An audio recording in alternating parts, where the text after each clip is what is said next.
Por que Estou aparece... iniciando a gravação. A Ana disse que está esperando alguém liberá-la. Sim, mas aparece aqui, várias pessoas querem participar dessa chamada e negar todos, ver tudo. Acho que é ver tudo. Permitir todos. Ah, agora sim. Bom, Gilmar, tu sabes, né, que nessa coisa de permitir todos, eu tive uma ocupação de trollagem na minha sala de aula, né? Foi uma bagunça. Os caras entraram com funk, gritando palavrão e tal. Nós Eu tivemos tomei um também. susto. Eu tomei um susto. E aí, quando eu fico nervosa, eu começo a rir, né? Então eu comecei a rir, porque entrou aquele estouro, né? Ai, que bom, Júlio César, seja bem-vindo. Temos um colega do grupo de pesquisa aí, Gilmar. O professor Júlio César está lá na beira do mar, né, Júlio César? No nosso primeiro encontro presencial do grupo vai ter que ser lá no Espírito Santo com o Júlio César, porque ele tem essa dificuldade que às vezes ele está sem microfone, às vezes ele está sem câmera, então o único jeito de a gente conseguir conversar com ele vai ser fazer o primeiro encontro presencial lá no Espírito Santo, né? Eu já vou começar a economizar. Olha, tu não ri, tu não conhece, né, Gilmar? Ele não nos conhece.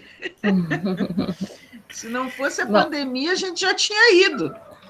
O outro colega do grupo de pesquisa também é do Ceará, como é o nome dele, meu Deus do céu, o Almir, querido, tá lá no Ceará também, eu tenho certeza.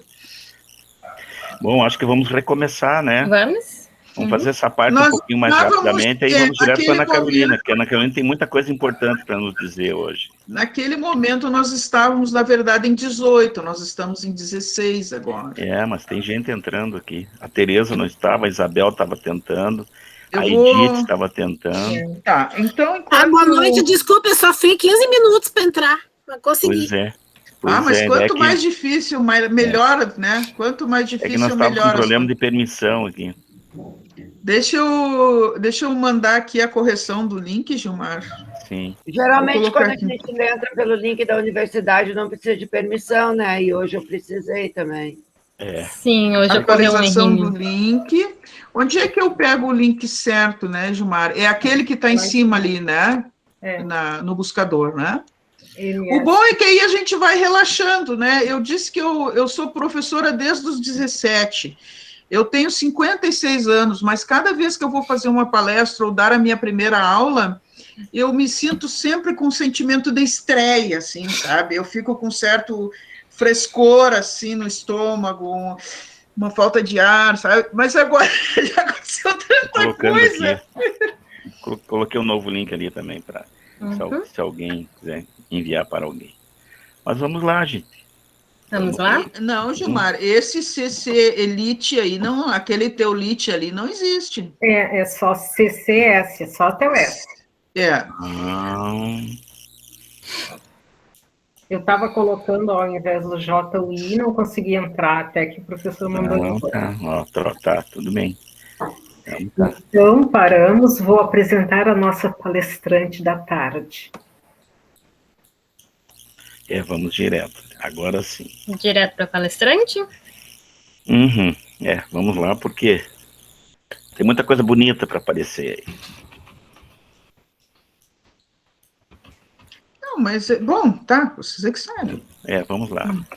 Acho que só assim, faz favor, assim, aqui, ó, um pouquinho para cima aí. Apresentação da obra ali, isso, essa aqui, ó. A partir desse slide aqui, aí vai para a palestrante, e a palestrante toma conta, como nós fizemos uma vez em Passo Fundo, você lembra, Ana Carolina, que faltou luz e o Nico, você disse, Nico, assuma, e o Nico, começamos a peça, você lembra disso? A Ana não se lembra, porque não era nascida ainda. Gente, eu e o Gilmar, vocês não podem imaginar quantos anos de amizade, quase 40. Meu Deus. E eu tento largar ele vem atrás de mim, e quando ele me larga, eu vou atrás dele. Brincadeira, né? Na UERGS eu passei no concurso e ele ficou para fora, depois ele passou no concurso e eu fiquei para fora, depois eu passei. E vim atrás. Mais de 30 anos nós estamos ali, né? Gente, 17,58, já está me dando Como é que dizia a piada? Que elas estão me dando um cãibra aqui. Vamos lá. Boa tarde a todas novamente. Bom, nós estamos tratando nesse evento sobre a obra de Gioconda Belli, O País das Mulheres, de 2010. Neste romance ficcional e utopicamente, há em estilo de literatura contemporânea pedaços de encantamento fantástico e recortes de realidades. A história da personagem Viviana Sanzon, líder e presidenta eleita de Fáguas pelo Partido da Esquerda Erótica, com um governo de mulheres, produz mudanças consideradas radicais e, por conseguinte, sofre um atentado à bala. Vai sobreviver? O que acontece quando está em coma profundo em suas memórias? Como se elegeu? O que defendeu em seu programa? Que mudanças constituiu? Quais os papéis dos homens em sua vida, já que seu governo é das mulheres? A seguir. Então, boa tarde, pessoal. Sou Maria da Graça, todo mundo me conhece. Tenho a atribuição de apresentar a nossa palestrante, também muito conhecida, muito querida, muito simpática nossa. Fez graduação em Letras, licenciou-se com licenciatura plena na Universidade de Passo Fundo, em 1989, com especialização em leitura, teoria e prática pela UPF, né, Universidade Federal de Passo Fundo, em 1999, e mestrado em comunicação social pela Universidade Metodista de São Paulo, em 2000. Doutora em Letras, pelo Programa de Doutorado em Letras, Associação Ampla da UCF, na Uniriter, Campus Uniriter FAP, em Porto Alegre, isso em 2019. Tem experiência em teoria da comunicação, prática leituras para crianças, jovens e adultos, literatura infanto-juvenil, poesia, ecologia, resgate de memória, literatura regional e dos movimentos sociais, mídia, comunicação e métodos participativos, comunicação organizacional, mídia e gestão pública, além de letramento acadêmico. Atua com teatro de bonecos. É professora adjunta da UERGS, brilhante professora, doutora Ana Carolina Martins. Não, brilhante não está escrito ali. A fala é sua, seja muito bem-vinda, participante, né, tem a responsabilidade, então, hoje à tarde, de nos apresentar essa obra. Passo a palavra e tenha muito sucesso. Obrigada. Eu preciso que a Natália feche a apresentação dela.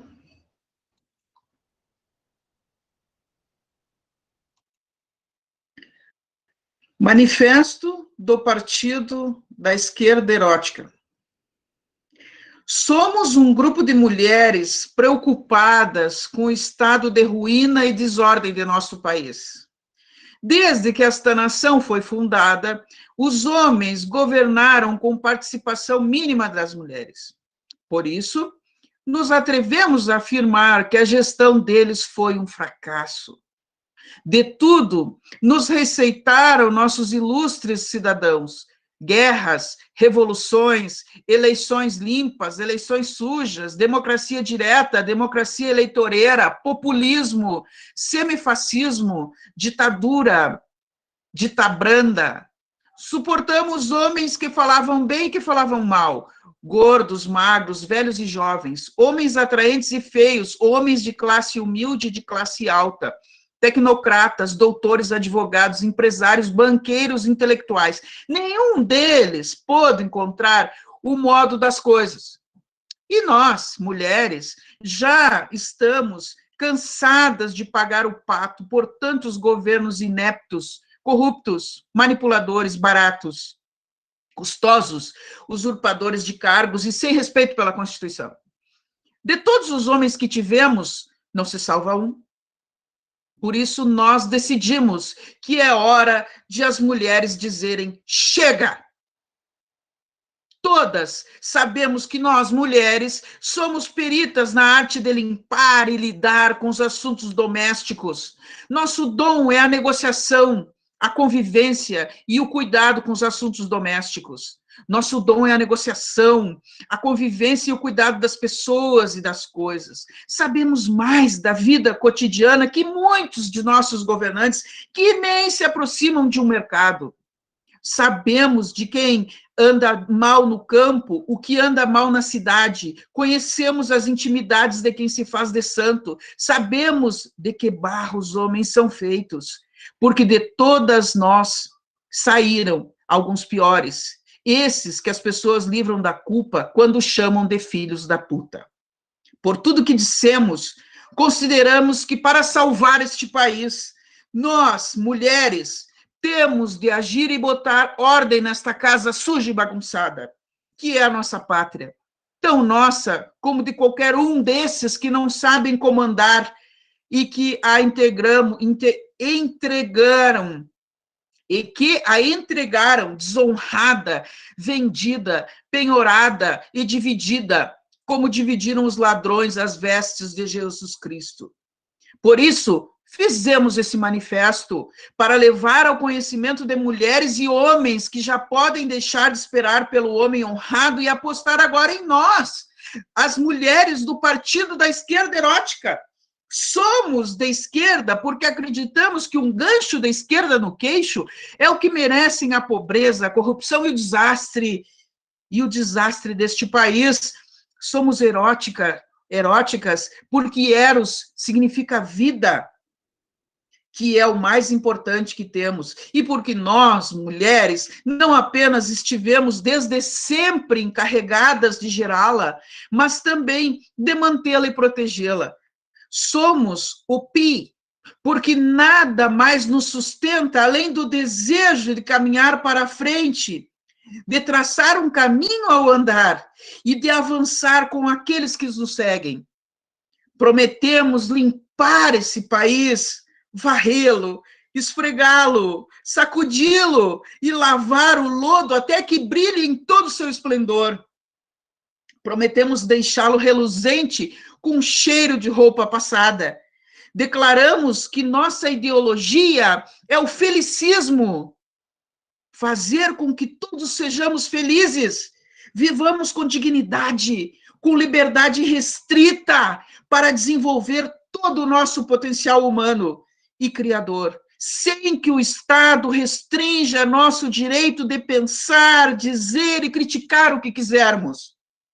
Prometemos que em breve publicaremos nosso programa explicando a tudo que nos propomos.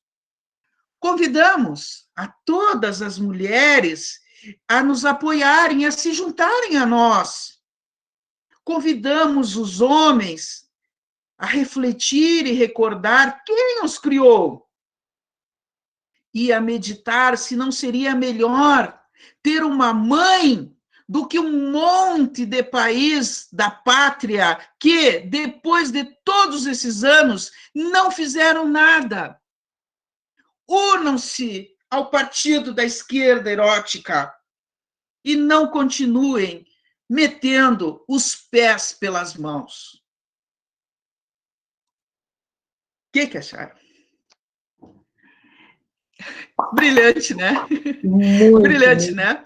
Esse é o manifesto do partido da esquerda erótica, escrito pelas mulheres do livro O País das Mulheres, da Gioconda Belli, né?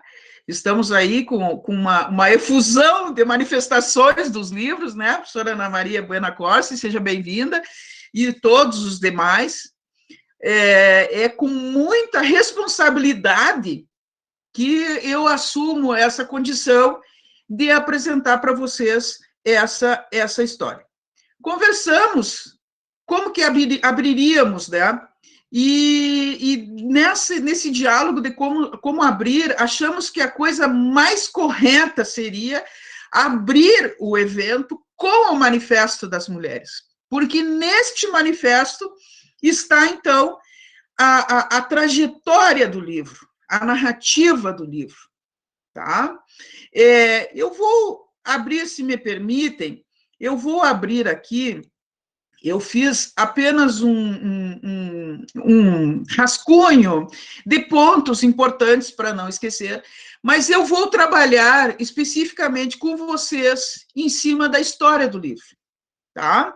Então, eu vou abrir aqui o meu exemplar, que sendo a nossa escritora uma mulher de bem, vai entender que está em PDF. Tá? Ele está em PDF por motivos de organização, né? Então, eu vou abrir aqui para vocês. Eu só preciso que o Gilmar me diga se está aparecendo, Gilmar, para vocês. Isso sim é importante para mim. Sim, está aparecendo, sim. Ok. O sumário. Obrigada. Então, essa história... Um pouquinho mais, Ana, um pouquinho mais. Essa história... Agora foi demais. Aí... Não, tá bem. Tá bem. Essa história do País das Mulheres, ela começa invertendo, digamos assim, aquele rotineiro trajetório de uma história, que tem ali o seu começo, quando as coisas estão todas estabilizadas, tudo bonito e tal, e aí depois que vem acontecer algum conflito que vai criar todo um estremecimento na história, a ponto da narrativa, então, se desenvolver e terminar de alguma forma, certo? Essa história, ela começa do meio, vamos dizer assim. Ela começa de um momento em que a presidenta, que é a Viviana Salson, vocês viram, se trata de um país de mulheres, né? A presidenta, então, ela está fazendo um discurso belíssimo, uma comemoração, e ela sofre um atentado.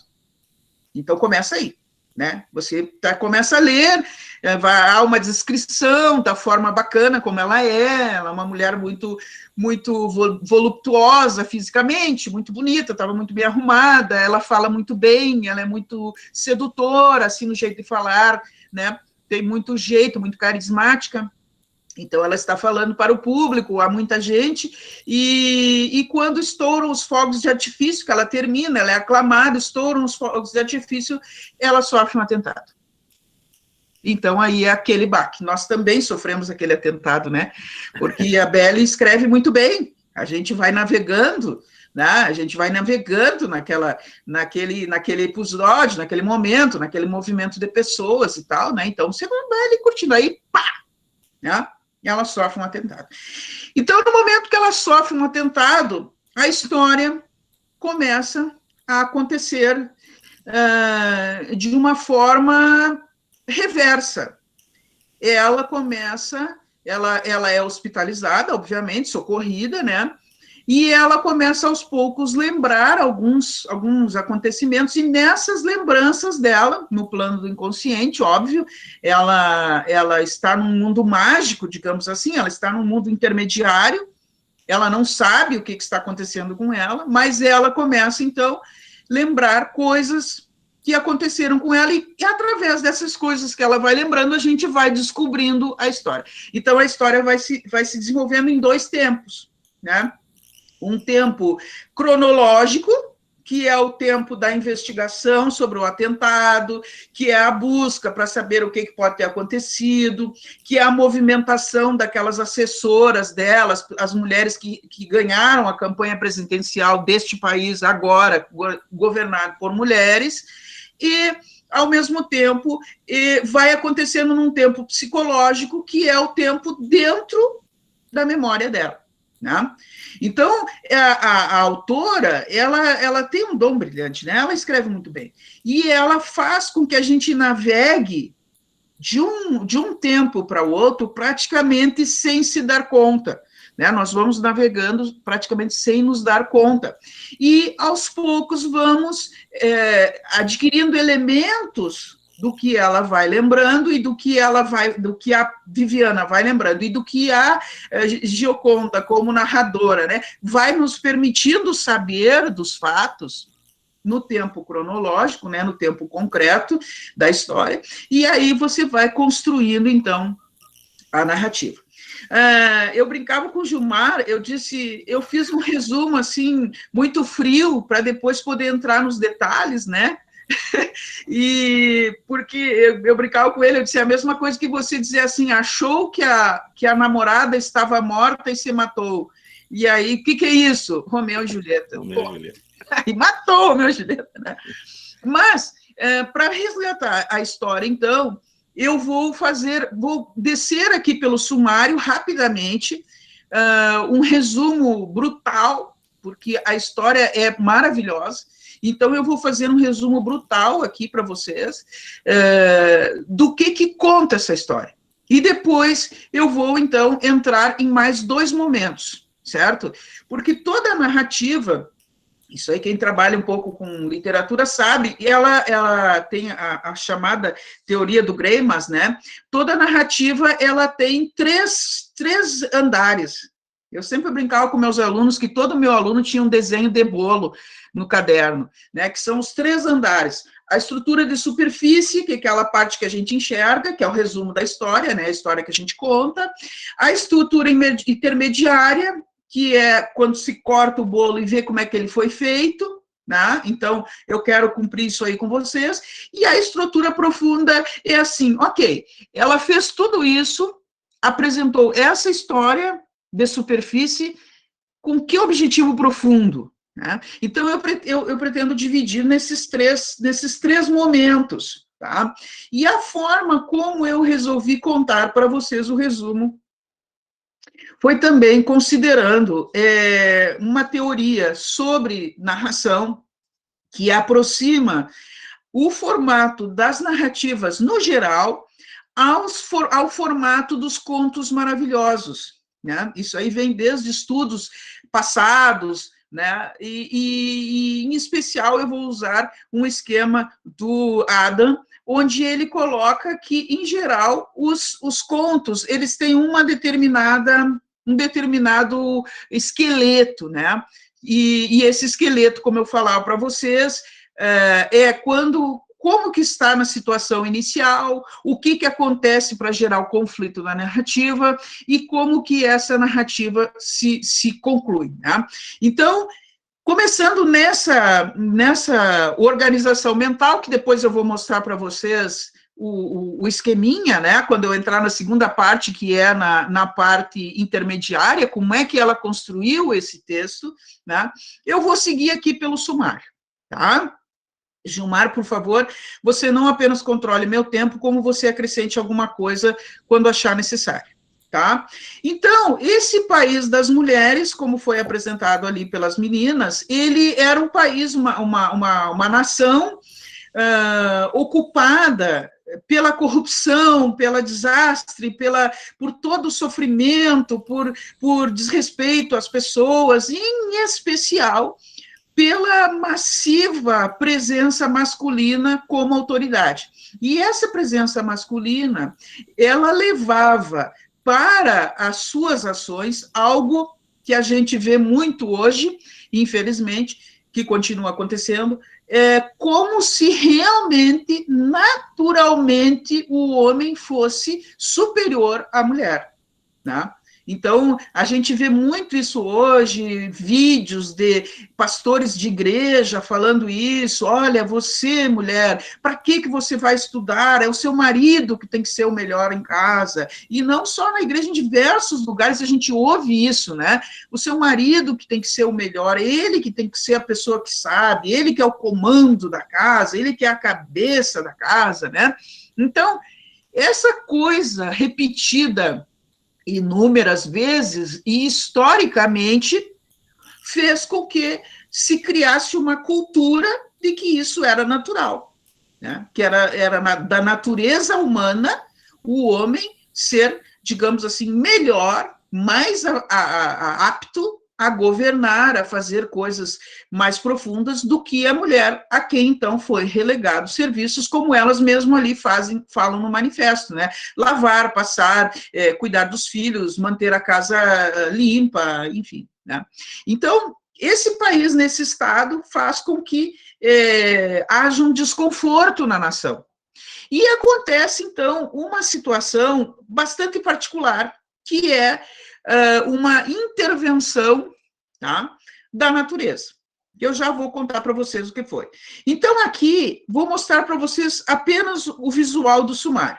Nós começamos, então, com um atentado contra a presidenta. A história traz aspectos muito interessantes em termos de cruzamento de textos. Ela traz textos como materiais históricos para mostrar que aquilo ali que ela está contando é verdade mesmo. Então, por exemplo, a transcrição completa do relato do José de la Aritmética é o depoimento do senhor que estava lá na frente da presidenta quando ela cai. Inclusive, ele é a última pessoa que ela vê, né? E então ele é chamado para dar um depoimento sobre o que ele se lembra. Então, esse fragmento da história é contado como uma espécie de ata, né? É o depoimento dele registrado com perguntas e respostas, tá? Então, esse aspecto dos materiais históricos, eles vão aparecendo diversas vezes. Eles aparecem como o programa delas, o que elas pretendiam reformar, né? Vou mostrando aqui para vocês, aqui notícias de jornal, tá? O manifesto que eu li para vocês, que está lá na página 89, que eu abri, o manifesto do partido, tá? A primeira proposta da campanha publicitária, um editorial do New York Times. Então, as reformas educacionais, elas têm esse material histórico documentado, né? Aqui, a transcrição completa da segunda entrevista com o senhor de la Aritmética, o blog, então tem alguém do blog que fica alimentando a população contra elas, né? Então, tem uma postagem do blog que ela coloca ali, a terceira entrevista, a notícia da primeira página do jornal, né? Então, essa característica da inclusão dos documentos históricos é muito interessante, porque, como eu disse, vai tramando uma narrativa muito interessante, porque você tem o tempo psicológico, que são os acontecimentos dentro da cabeça dela. Você tem o tempo cronológico, que é o acontecimento de um dia, depois do outro dia, da realidade, procurando saber quem é que fez aquilo. Como é que vai ficar agora? Ela vai melhorar, não vai melhorar? Ela vai sair do coma, não vai sair do coma?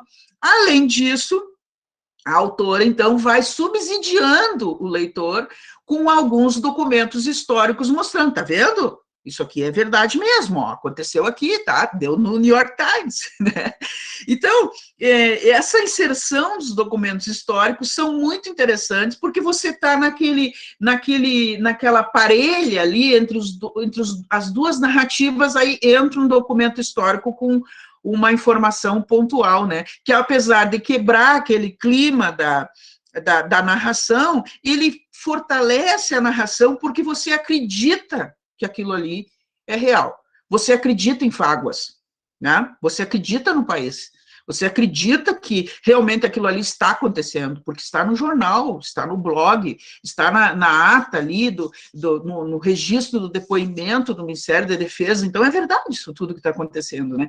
É um livro delicioso, tá? O galpão é um ambiente muito especial na narrativa. O que é o galpão? É esse lugar onde o tempo psicológico vai fazendo com que ela vá reconstruindo a trajetória dela e se reconstruindo, tá? E aqui tem um ponto importante, que é a questão inegável de que se trata de um romance, mas um romance que tem um pé muito bem fincado nos contos maravilhosos, nos contos de fada, nos contos folclóricos, né? Ela fez uma narrativa que, teoricamente, é muito de vanguarda, é diferenciada, mas ela tem alguns elementos que dialogam com o maravilhoso. Em que sentido? Nesse galpão, que a gente entende, assim, que é tipo a memória dela, né? Há uma estante, e nessa estante, há diversas estantes, né? E nessas estantes estão muitos objetos. E esses objetos, ela olha para eles e, olha ali, meus óculos escuros, né? Ah, mas olha tal coisa. E à medida que ela olha o objeto, ela se lembra de uma parte da vida dela. Então, esse galpão, ele é muito importante para a nossa história, tá? Aqui, exemplos, né? Os óculos escuros, o despertador, tá? A xícara, a cafeteira, a toalha, o anel, o guarda-chuva, o chale, o caderno de anotações, as cigarras de folha de palmeira, tá? O peso de papéis. Esses objetos, eles estão dentro deste galpão. E à medida que ela vai olhando, quando ela olha assim, o cheiro, né? O cheiro de um, o cheiro do outro, acabam trazendo memórias, trazendo lembranças, né? Que fazem com que ela vá reconstruindo a história, tá? Temos, então, alguns capítulos que representam alguns personagens e a complementação com os materiais históricos e, afinal, então, a chegada aos conspiradores. Feito todo esse processo, então, na história, se descobre quem são os conspiradores, né? É feita a justiça, e a Viviana sai do coma. Pela integridade de pessoa dela, ela resolve que ela quer renunciar, porque, afinal de contas, ela é uma mulher muito correta, e ela acha que agora, como ela passou por tudo isso, e ela fica com uma determinada sequela, que eu não vou contar, porque, obviamente, vocês vão ler o livro, mas ela fica com determinada sequela, ela renuncia. E quando ela renuncia, essa notícia se espalha, e o povo vem até ela e pede que ela continue sendo a presidenta do país.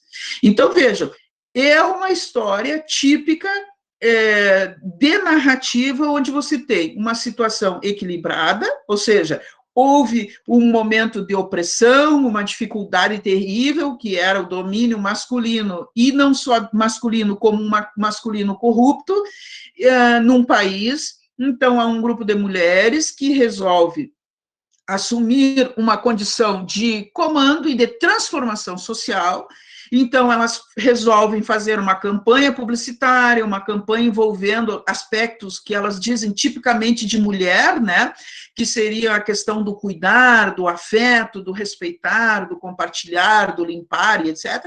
Elas fazem essa campanha, se elegem, né? Essas mulheres se elegem, e quando começam a aplicar, que as coisas que elas fazem começam a dar certo, mas começam a incomodar aqueles que ficaram fora, porque então elas instalam creches comunitárias, elas colocam uma indústria, uma produção agrícola de flores, que é um sucesso, o país decola, começa todo mundo a ganhar dinheiro, elas geram emprego para as mulheres, elas desenvolvem algumas atividades, porque os homens são remetidos para casa, 6 meses para casa, para desenvolverem as atividades que as mulheres faziam, para ver como é que é, né?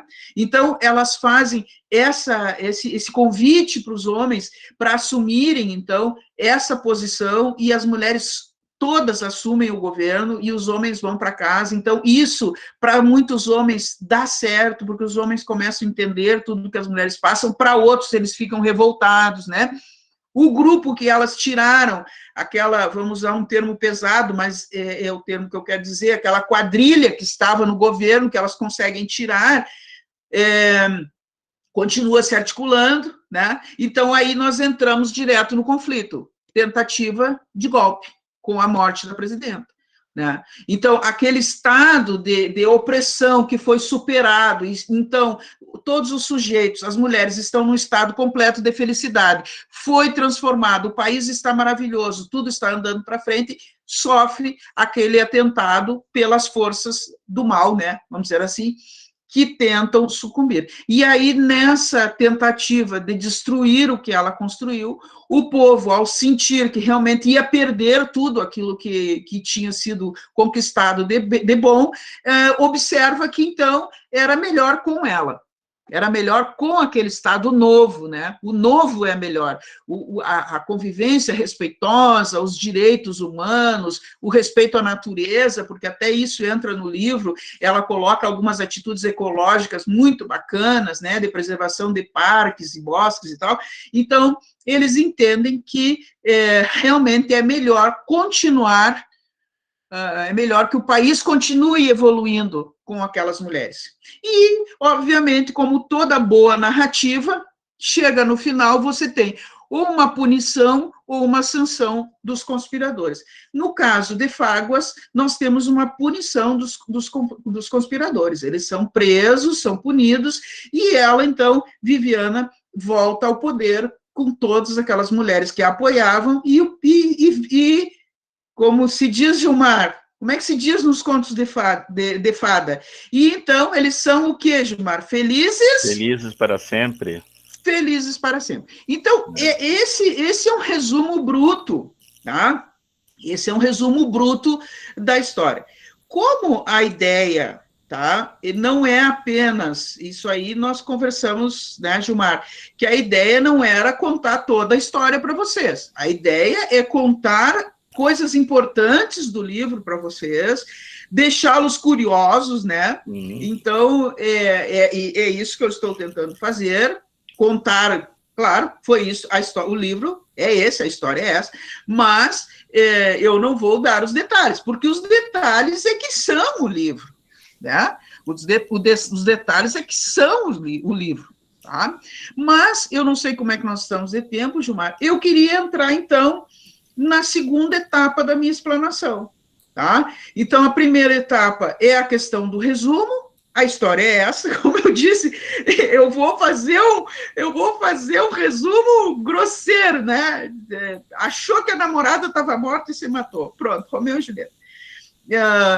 Então, eu estou fazendo um resumo grosseiro. Elas resolveram fazer um partido, conseguiram fazer, fizeram transformação social, foram eleitas e tal, foram conspiradas, né? Sofreram um atentado, a presidenta praticamente morreu, as outras mantiveram as ações, os conspiradores continuaram tentando acabar com elas, mas elas, então, unidas, conseguiram vencer, e a presidenta, que era o símbolo disso tudo, viveu, né? Se recuperou e viveu, e foi conduzida, então, nos braços do povo para o poder, e assumindo, então, que era isso que aquela população precisava, né? A felicidade e o respeito mútuo. Bom, esse é o resumo, tá? Mas, e aí, Gilmar, agora eu preciso que tu me controle no tempo, tá? Tu sabe, se tu deixa, eu vou, né? Eu disse para vocês que eu ia falar um pouco mais que não apenas o resumo, porque nós estudamos os livros antes de apresentar para vocês, porque não é só contar uma história, né? Gilmar, Maria da Graça, Natália, né? Não é só contar uma história, a gente quer estar junto com vocês, né? Quer curtir. Então, eu assisti vídeos de youtubers sobre o livro, eu li artigos, e eu falava para o Gilmar isso, Gilmar, essa parte de que o livro é uma resistência do gênero feminino ao patriarcado e tal, todo mundo fala, né? Se você colocar qualquer rascunho que você colocar ali na internet, vai entrar esta análise. O livro é um manifesto de resistência contra o patriarcado, contra a opressão masculina e tal. É verdade. Né, está ali, mas não é só isso, está ali uma construção talentosa, né? É o resultado de um trabalho suado de uma escritora, uma mulher que foi guerrilheira, né? Uma mulher que esteve ali, que conseguiu ajudar a salvar a Nicarágua de um sofrimento bárbaro, né? Então, é um trabalho terrível de construção, né?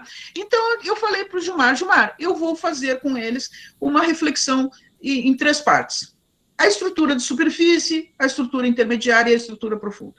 Então, a estrutura de superfície é isso. É essa história, e a história conta isso. É a resistência do gênero feminino diante da opressão do gênero masculino.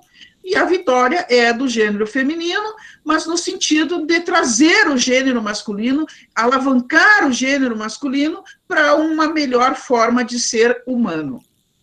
Isso.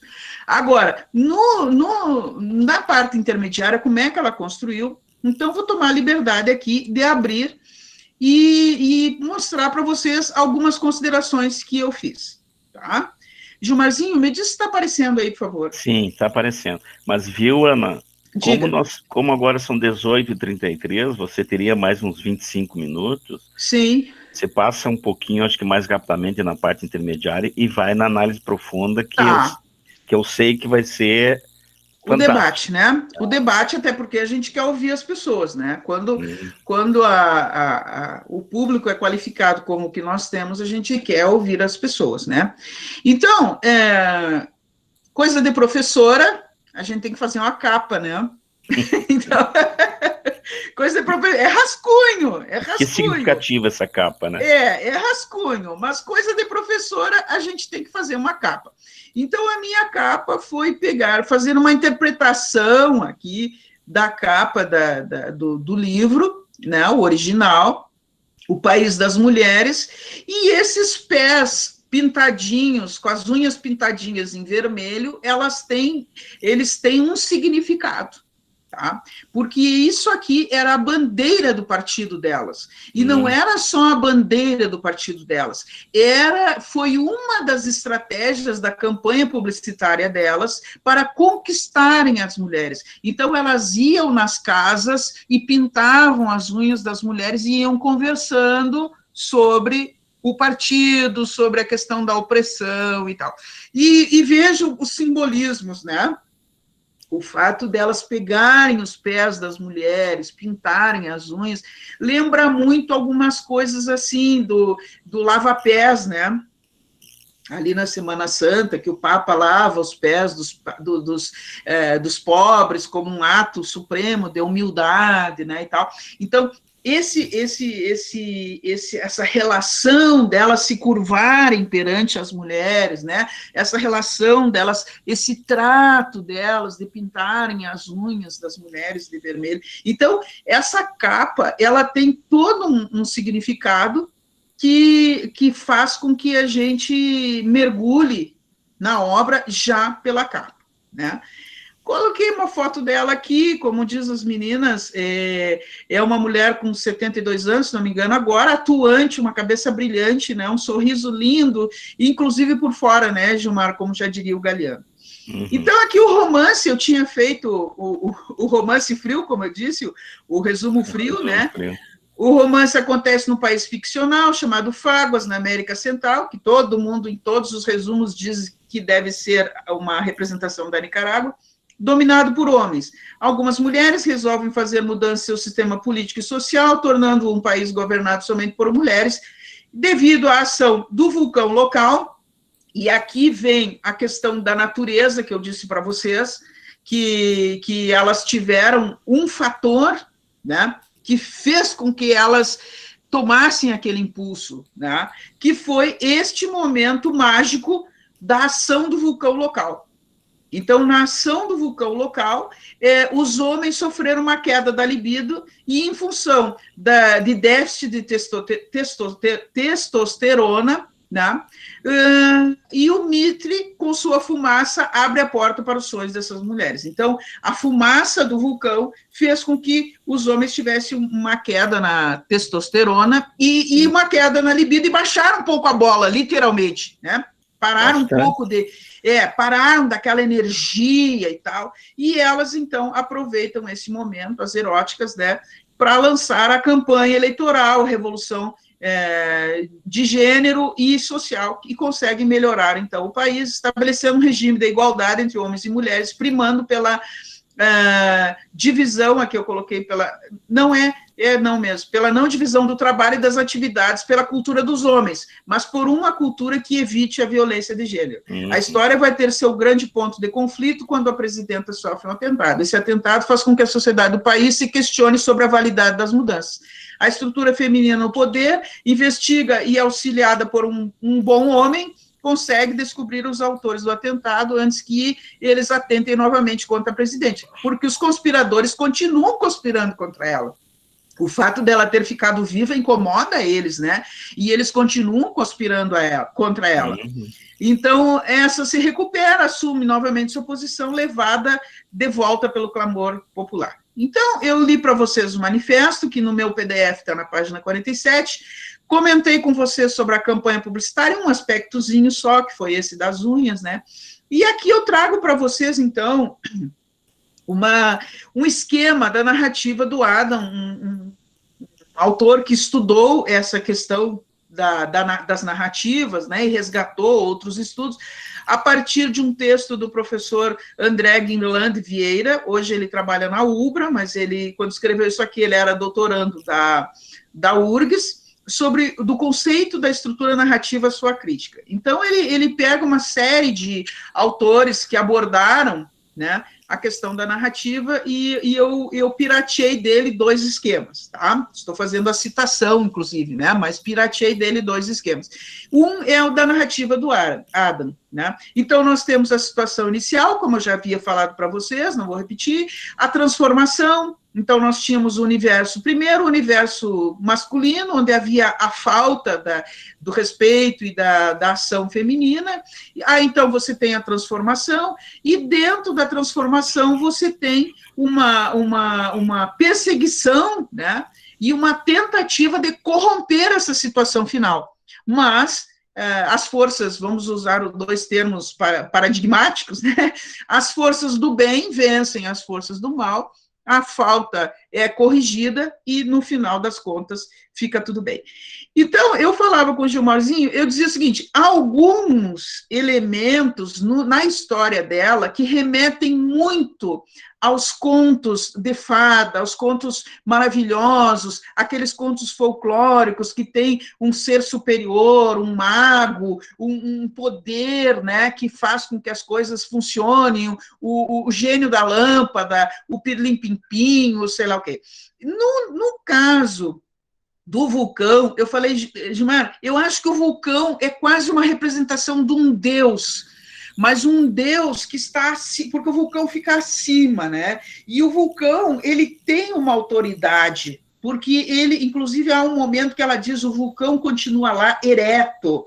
Então, o vulcão, ele tem um senhorio, né, dele, mas ele está quieto, ele está plácido. E quando ele deixa a sua posição de plácido, ele dá esse desencadeamento para a transformação, tá? Eu vou, Gilmar, posso ler aqui rapidamente o pedaço do vulcão, que eu acho lindo? Posso? Sim. Na página 30, então, ele diz assim, mas nessa tarde, o Mitre, que é o vulcão, né?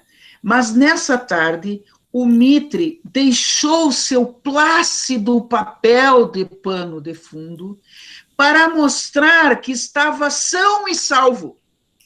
Encheu-se de veias avermelhadas que o sulcavam do cume ao sopé e soprou da boca da cratera em intervalos. Primeiro, como se estivesse aprendendo a respirar. Em seguida, como um dragão medieval furioso, uma densa nuvem escura, cruzada aqui e ali por finas linhas de fogo. O rádio começou a emitir o característico zunido de emergência. Um locutor histérico falou em evacuar as regiões mais próximas e procurar refúgio contra a nuvem. Como era comum em Fáguas, nem ele, nem ninguém explicou a que tipo de abrigo se referia. Viviana foi até a janela. O céu nublado começava rapidamente a escurecer. Em menos de 15 minutos, o sol das 3 horas da tarde, esse 3 depois eu quero retomar com vocês, o sol das 3 da tarde havia se ocultado sem deixar rastro. Odiava se sentir impotente, por isso se pôs em movimento. Vamos fechar o escritório e venham todas comigo para minha casa, ordenou Pensa. Ela vivia na serra, na região alta. Era lógico pensar que estariam mais seguras ali que no vale da cidade. tinha combinado com sua mãe que pegasse Celeste na escola. Olha a mentalidade feminina, entenderam? O vulcão está explodindo. O vulcão está explodindo. Ela está fazendo uma crítica ao governo e ao radialista, que manda todo mundo procurar abrigo, mas sabe que não existe abrigo. Então, olha a mente feminina, né? Os homens que me desculpem, mas as mulheres sabem que é assim que a gente funciona. Né? Você está vendo uma coisa e está um lado funcionando uma coisa, outra funcionando outra funcionando. Então, vamos fechar o escritório e venham todos comigo para minha casa. O espírito de proteção, a mãe, ela já combinou que a mãe pegasse a Celeste na escola, que é a filha dela.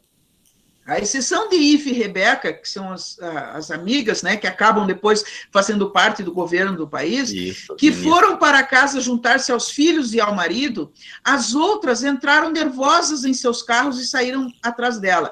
Depararam-se com filas enormes de automóveis movendo-se lentamente para deixar a cidade. Quando finalmente chegaram em casa, entraram apressadas. Viviana abraçou Celeste e a mãe. A escuridão era densa e espessa e um cheiro de enxofre permeava o ambiente. Sacudiram os cabelos, se livrando das cinzas que, como uma neve cinzenta e volátil, cobria os telhados, a carroceria dos carros e as ruas. 3 dias! Eu adoro, né? 3 dias durou a noite que teve início nessa tarde. E durante 3 dias, o país inteiro esteve mergulhado no negrume de uma ferrugem insalubre, cujos gases, apesar de não matar ninguém, obrigaram as pessoas a se trancar em casa e a ferver grandes quantidades de água para umedecer o ambiente e, de algum modo, lavar as vias respiratórias e os pulmões. Ora, quem conhece contos maravilhosos e contos fantásticos sabe que há certos números que são muito repetidos, né? Por exemplo, os 3 dias, os 3 desejos, né? Do Alibaba lá, como é que chama? Do gênio, da lâmpada, os 3 desejos, né? Quando a filha do pescador se casa com o rei, são 3 dias de festa no reino, né? Então, foram 3 dias que durou aquilo ali, e aquele fazer com que as pessoas entrassem para dentro de casa, e toda aquela escuridão, né? Aquele mundo que terminou, fez brotar uma mudança. Qual foi a mudança? Os homens ficaram com aquela dificuldade e, portanto, acalmaram um pouco a violência, e as mulheres decidiram fazer a sua revolução. Isso aqui seria até quase, eu estou fazendo uma interpretação, né, Gilmar? Tudo que eu estou dizendo pode ser questionado, mas para mim seria quase que uma reflexão teleológica desse momento, sabe? A origem da revolução, que momento que aconteceu? Aconteceu quando o vulcão, que estava plácido, se revoltou também, e disse, vou acabar com essa brincadeira, entendeu? Então, esse momento é o momento em que abre o estado que estava, né? É o que permite que comece a narrativa forte, né? Mas que nós só vamos saber lá no meio da história, porque ela começa com um atentado. Sobre os personagens, né, as personagens e suas funções narrativas, nós temos algumas mulheres importantes, né? Então, nós temos a Viviana Sazon, que é a heroína, né? Vamos dizer assim, é ela que une as amigas, né? É em torno dela que as coisas começam a acontecer, pelas relações que ela tem, que elas conseguem viabilizar, de fato, a campanha política, né? E a mãe, que, embora não apareça com destaque, é sempre a base. Então, não é à toa que elas têm essa coisa de dizer que vão cuidar da cidade, porque existe uma mãe que é a base, né? Existe uma mãe que é a base, tá? A Eva Salvatierra, que é a outra, o nome não é à toa que é Salvatierra, né? Ela tem um espírito de soldado, ela teve uma criação de um pai que era a relação que eles tinham era a questão das lutas marciais e tal, era como ele conseguia dar amor para ela, então ela tem esse perfil, né, de soldado, e ela vem a ser, então, dentro do governo da Viviana, ela vem a ser responsável pelo Ministério da Defesa. A Martina assume, então, o Ministério das Liberdades Restritas, que seria o ministério que permitiria essas reflexões, essas transformações, essas discussões em termos das melhorias, né, da vida das pessoas. A Rebeca, que é a inquieta, né? A Rebeca, ela assume o Ministério da Economia, ela que tinha um bom desempenho em lidar com coisas, com compras, né? Então, é dela que vem a ideia das flores, do país começar a comerciar flores, e dali, então, ser um país de destaque na produção de flores. A Ifigênia, que é a outra das mulheres, ela trabalha, então, ela fica com o Ministério da Informação.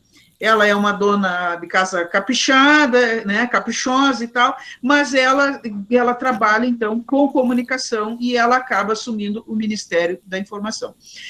Uma figura que faz contraponto com a filha da Viviana. Tá? Então, nós temos duas jovens, vamos dizer assim, vocês não sabem o que a Bibi está fazendo aqui, vocês devem ouvir só os barulhos, né? Uhum. Ela está correndo, porque eu estou dando atenção para outra coisa que não é para ela. Bom, existem duas jovens nessa história, tá? Com destaque. A Patrícia, que entra na vida da Viviana, porque a Viviana acaba sendo uma comunicadora de TV, muito bem posta, né? Quando ela perde o primeiro esposo, ela entra em depressão, aí a mãe incentiva que ela faça coisas e tal, ela acaba começando a trabalhar numa emissora de TV, e esse trabalhar na emissora de TV é uma ferramenta que faz com que ela comece a entrar em contato com esse mundo de dificuldade das outras mulheres, né? Meu Deus do céu, Bibi, viram? Então, ela, num dos programas de TV, das programações de TV que a Viviana está apresentando, uma pessoa em especial assiste esse programa de TV, e ela recebe, então, um contato mais adiante dessa pessoa, que é essa moça chamada Patrícia. Todas essas histórias que eu estou contando para vocês, elas são contadas de trás para frente, de frente para trás, de trás para frente, porque elas vão acontecendo dentro do galpão, onde estão os objetos que, magicamente, agem no tempo psicológico da autora, tá? Da Viviana, da presidenta. Então, a Patrícia, ela é uma menina muito sofrida, ela foi dada, digamos assim, para um tio a criar, né, pela mãe, e o tio acaba por abusando dela, e como ela se revolta e bate no tio, ele fica mais revoltado com ela, então ele toma a decisão de transformá-la numa prostituta, né, e ele amarra ela na cama e vai agenciando os homens. É terrível, as cenas terríveis, né? E então essa menina, ela está como escrava sexual num determinado lugar com mais duas outras moças, e onde tem uma televisão. É a única coisa que elas têm, é uma televisão. E ela vê a Viviana na televisão. E aí ela resolve, elas conseguem fugir, e ela procura a Viviana e conta. Então, essa menina, ela tem uma trajetória importante na história, porque ela, como eu coloquei aqui, ela passa a ser um case de sucesso da Revolução das Mulheres, porque ela é o perfil de uma jovem que vem de um abuso absoluto, né, de uma negação do ser humano que ela, além de ser escravizada sexualmente, ela é uma escrava, de fato, ela não tem vida, né? então não só com aspecto sexual, mas com o fato dela não ter vida, né? E ela, então, é resgatada pela Viviana, a Viviana a manda para a casa da Martina, que a essa altura mora num interior, lá, num outro lugar, que tem uma pousada, enfim, e ela passa a se chamar Joana de Arco. Ela troca de identidade e passa a se chamar. Eu até lendo, Gilmar, eu me lembrei da Joana d'Arc. Me lembrei da Joana d'Arc. Ela passa a ser, então, a Joana de Arco, e quando elas conseguem fazer a revolução, a Joana vem e passa a ser a secretária do grupo. Por que eu digo que ela é um contraponto com a Celeste? Tá? Porque ela tem essa passagem, em algum momento, quando a Viviana resgata ela fica na casa da Viviana com a Celeste. E a Celeste se sente, assim, comprometida em acolher a Patrícia e tal, mas elas não se tornam, não há momentos, apesar de elas terem uma idade quase próxima, a Patrícia é um pouco mais velha, elas não se tornam amigas. E a filha da Viviana, ela é quase a mesma coisa que o Vulcão, né? Ela é um cenário de fundo, ela é um pano de fundo da história. E não é à toa, ela é um pano de fundo da história, porque em algum momento a Celeste diz assim, ela é cópia perfeita do pai. Ela é cópia perfeita do pai. E a própria Viviana diz que ela é a sua bela adormecida. Quando ela vê a filha dormindo, ela diz que a sua filha é a bela adormecida. Então, veja, uma bela adormecida que foi acordada pela violência, que é a Patrícia, e outra bela adormecida que segue, digamos assim, uma sequência de proteção equilibrada, afetivamente, com mãe, com pai, com avó, com amigas da mãe. Ela conta que, mesmo quando ela era presidenta, ela tinha um momento em que ela ficava junto com a filha, no palácio. Elas ficavam fazendo lanche, conversando, ela ficava trabalhando, a filha por ali. Então, a Celeste e a Patrícia, elas são esse contraponto. Uma que é criada, digamos assim, com todo o apoio, o acolhimento, e a outra que é criada no sofrimento e na raça, né? E aí, partindo da Celeste, eu pego os mocinhos da história. Então, nós temos aqui as heroínas, né, as mocinhas, e então eu pego os três homens. E aí eu me lembrei... Gilmar. Ana Carolina, só Diga. deixa eu dizer uma coisa. É com muita tristeza que eu vou ter que dizer isso para ti. A análise da obra está sendo maravilhosa, excelente. Mas o tempo acabou? Agora são 18h55. Eu acredito que algumas pessoas vão sair agora, porque elas têm que trabalhar, né? Sim. Tem aulas às 19 horas. Uma pena, porque eu sei que você tem tanta... nós perdemos aquele momento inicial...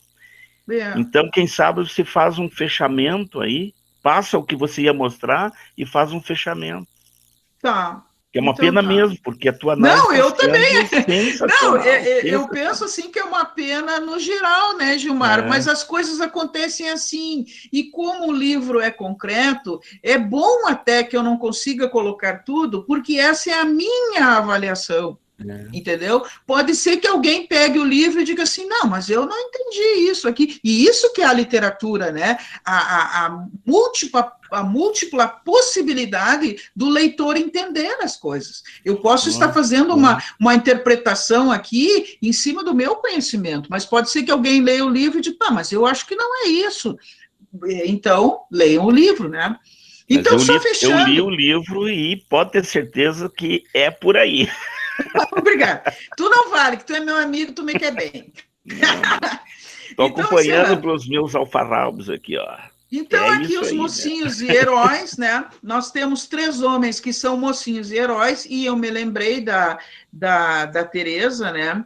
O primeiro foi seu pai, o segundo, seu irmão, o terceiro foi aquele que a Teresa deu a mão.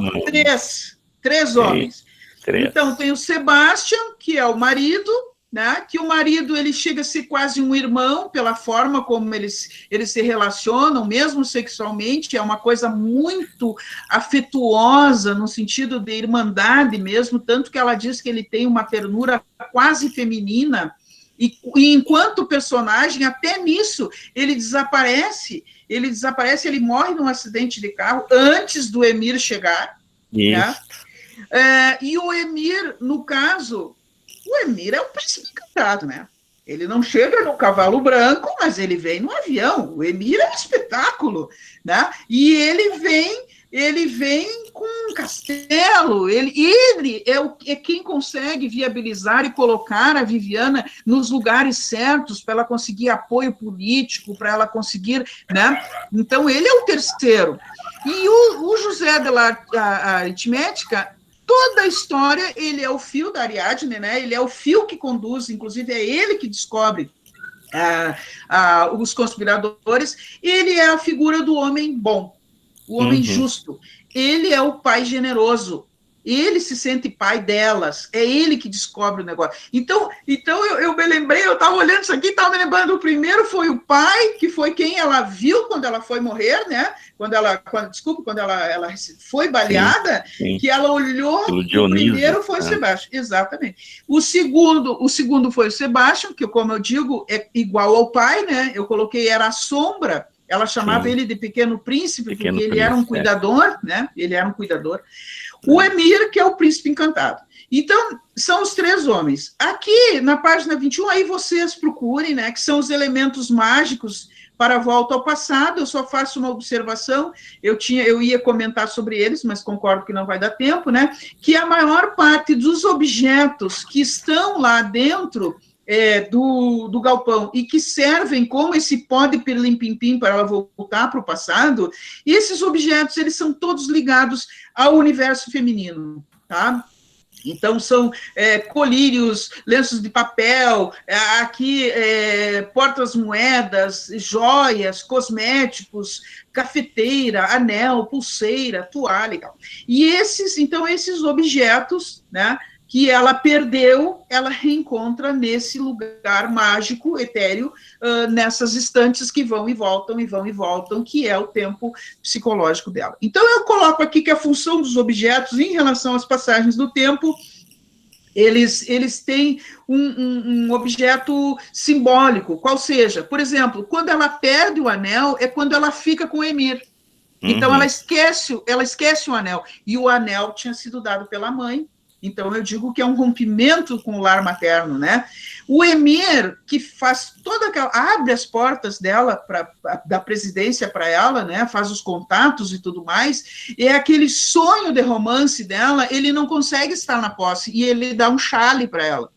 Esse chale, no momento que ela assume a presidência, ela tira as fotos para que onde ele estivesse, ele veja que ela está com um chale, mas ela perde o chale na festa. Ela não sabe onde é que ele está. Então, vejam a função. Esta autora, gente, é uma coisa inigualável, tá? E os vilões, aí terminando mesmo, o tio, representando os abusadores familiares, o juiz, o Jiménez, que é o magistrado, representando os abusadores oficiais, o Emiliano e a esposa, que são o poder, digamos assim, antes delas assumirem, que representam que o mal não tem gênero, né? O Dionísio, que era um homem violento dentro de casa, corrupto, né? Enfim, e é ele, então, que junta esse mundo de maldade, e ele é a ferramenta para atacar. Pulando, então, não vou nem ver isso aqui, que era o esquema da narrativa, mostrando que o livro é absolutamente bem escrito, né? Eu comprovo que a minha tese de que ela esteve um tempo todo inspirada nos contos é quando ela faz um comentário como esse. Ó. Às vezes, como num ato de magia, os objetos se aproximavam de Viviana, flutuavam sem peso no ar leve. Ela percebia, então, que aquele lugar das lembranças, sempre presentes, era uma caverna de Alibaba, um local saído de 1001 Noites, um mercado de maravilhas. Sorriu a devolver para o seu lugar o caderno de anotações, imediatamente se viu rodeada por pequenas criaturas, cigarras, mariposas, grilos e folhas de palmeira. Então, realmente, é uma estrutura que se baseia nos contos de fadas, nos contos maravilhosos, e o País de Fábulas, quem dera fosse o nosso país, né? Quem dera nós tivéssemos essa revolução. Então, os 2 últimos capítulos, justiça, realmente a justiça é feita. A Viviana, ela faz um discurso muito bonito quando ela é chamada, né, de volta, Sim. e ela termina por onde ela começou, um pé na frente do outro. Então, às vezes, as coisas têm que ser feitas devagar. E aí, então, eu cumpro a minha terceira parte, passamos pela estrutura de superfície, o resumo, a estrutura intermediária, como que ela construiu, e a estrutura profunda, então, me parece que é uma discussão para além de gênero. Não é apenas mulheres brigando contra o patriarcado. Para mim, é uma discussão entre submissão e autonomia, porque elas conseguem fazer as coisas melhores, todos eles, inclusive o José, que é homem, né? O Emir, que é homem, eles conseguem fazer coisas melhores quando eles fazem as coisas como eles acham que deve ser. O Emir tem uma oficina de ideias, e quando ele acha que ela tem que ficar sozinha, ele vai embora, e depois ele volta, e ele vai embora, e ele volta. Então, para mim, a estrutura profunda é a oposição entre a submissão e a autonomia. E para a nossa felicidade, para a felicidade geral da nação, quem vence é a autonomia. Na minha opinião, é isso. Nossa!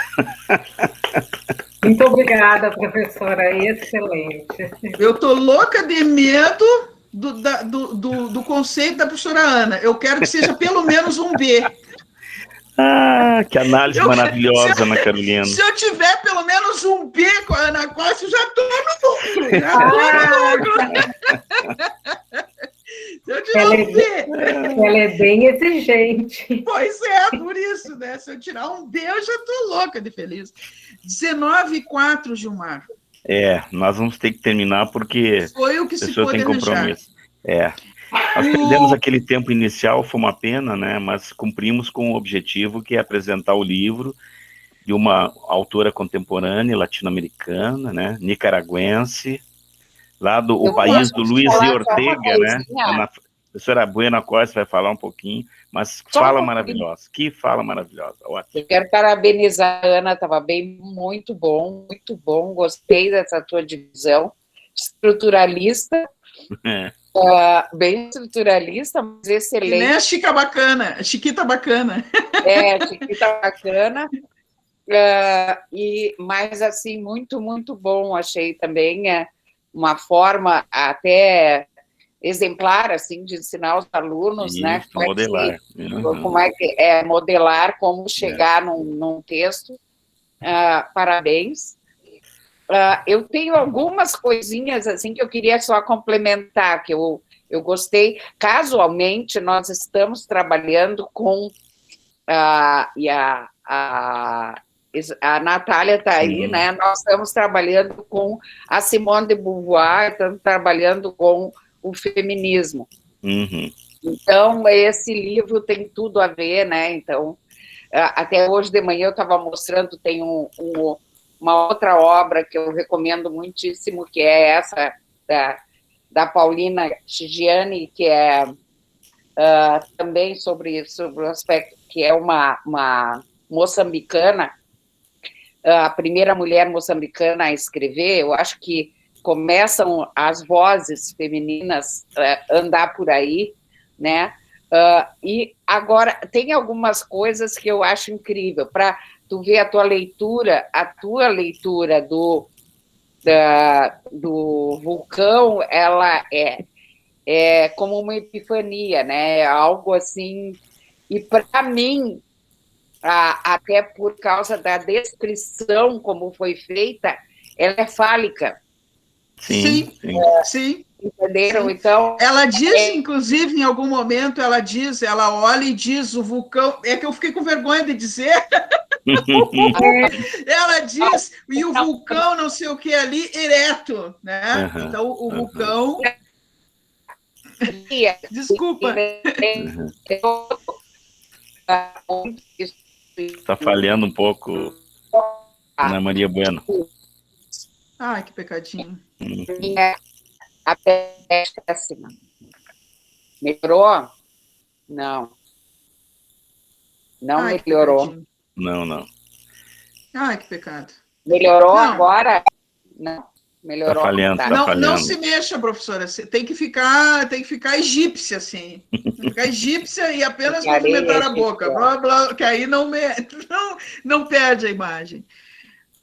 Ficarei egípsia. Isso, pode falar. E acontece que nós em aula, não é, Natália? A gente fala em todas as letras e que temos que falar sobre as coisas. E eu achei isso, eu tomei assim, acho que o final é um final do século XIX, tá? Nesse sentido, ela vence, a Viviane vence, mas esgualepada, entendeu? Sim. Ela não pode ter uma força total de sair por cima, porque aí seria demais.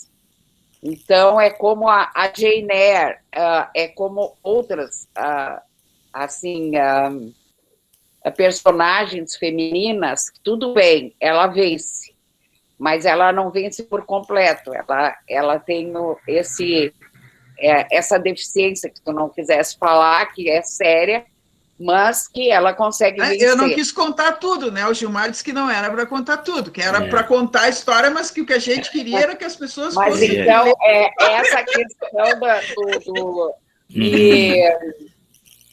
Sem spoiler. Acho muito importante também da pintura das unhas. Sim. Assim, a simbologia, principalmente localizando o fato que hoje ainda estamos falando, né? Que muitas vezes o feminismo é também ligado à masculinidade feminina,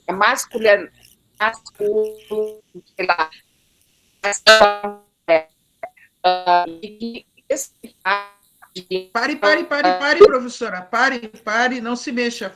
Devagar, que cortou tudo. Ai, que pecadinho. Enquanto ela se recupera ali, eu só quero avisar que o Google Meets tem aquele tempo de término. Se cair, foi um prazer enorme estar com vocês aqui e cumprimos exatamente aquilo que havíamos planejado, brilhantemente, tá? Mas vamos continuar. Eu proponho, inclusive... Mas se cair, você sabe que é o tempo do Google, tá? Tá, eu proponho, inclusive, professora Corsi e demais, né? Eu proponho que não seja um ponto final, né, Gilmar? Porque, como eu disse para o Gilmar, e falava hoje com a Maria da Graça ali, né, e com a Natália, esse projeto do Gilmar é fantástico, né? E para nós, é muita coisa. Como eu disse, se a gente pegar o Romeu e Julieta e disser, achou que a namorada tinha morrido e se matou, pronto, acabou o Romeu e Julieta. Mas olha o que o Shakespeare fez, né, professora Ana Corsi aí, que é especialista, o que fez, o que a gente chora lendo, né, o Romeu e Julieta, e ao mesmo tempo esse livro dela, que cumpre diversas etapas. E essa questão do feminismo, eu acho que eu peguei uma parte do que você falou, Ana, não sei se é isso, que não seria uma masculinização da mulher, era isso que você queria dizer? Exatamente, a feminização, entende? Essa garantia que está explícita, né? Porque o José de Arimateia, Arimateia é a Bíblia, né? É a intertextualidade, né? Aritmética. Foi a primeira igreja de Jesus, né? De certa forma, eu liguei também. Faz a relação, né? Eu fiz a relação, porque é a mesma coisa que a Joana Duarte. Ele também tem duas funções, né? Tem uma função estrutural, e ele apresenta, a escritora cria um outro ponto de vista, né? Ela joga pontos de vista nesses intermédios. Então, o New York Times, não sei o quê, são pontos de vista diferentes, assim como o fluxo da consciência na memória. É muito, muito interessante. Mas essa questão do feminismo, e esse José de Aritmética na primeira vez que ele fala, ele diz que o medo era que elas prometiam limpar, que elas prometiam fazer, que elas ilustrar prometiam... o país, limpar, florescer, que a esposa dele e a filha ficaram encantadas, mas ele com medo. As 3 filhas, parece que ele tem. São 3 sempre, como tu diz, né? Uhum. Então, é bem interessante isso, porque ele é o que vai mostrando essa visão de que é possível entender pelos olhos da filha e da mãe, da esposa, ele entende, né? E aí promove que é feminilidade, que é o feminino com ser mulher com feminilidade, né? Porque elas são bonitas, voluptuosas, seios, a Viviane tem os seios imensos, né? E é muito interessante, tem muitas camadas para... né? A gente podia escrever... o fato dele, do José, por exemplo, né? Ele faz o papel, acho, né, do contraponto, mas ele faz um papel dialógico, porque ao mesmo tempo que ele contrapõe o que elas estão dizendo, ele vai pensando sobre o que elas estão dizendo, né? Aquela questão de expor os estupradores e tal, aquilo ali, ninguém, sem consciência, concorda, né? Eu, pelo menos, não concordo com aquela atitude delas, né? E ele não concorda, mas ele emite a opinião dele, aí elas contrapõem e ele sai pensando sobre o assunto. Então, um homem, isso aí é aquelas coisas do fazer, né? Que tem ali um enunciado do fazer. Quer dizer, um homem colocar uma opinião contrária a uma opinião feminina, tá? E depois ele sair pensando sobre o que eles conversaram. Quer dizer, isso aí é um movimento revolucionário. Ele não sair contrário, independente do que ela disse. Ele sai pensando. É a mesma atitude que ela toma, ela, Viviana, quando ela resolve tirar os homens do governo, porque eles fizeram parte. Ela resolveu tirar no momento que ela percebeu que eles não ouviam o que elas estavam dizendo de forma dialógica. O que eles faziam? Eles ouviam tentando ganhar delas a discussão. Então, o que ela decidiu? Não, tem que cortar. E ela ainda faz uma analogia com a droga, né? É a mesma coisa que droga, tem que parar, tem que cortar, tem que separar, né?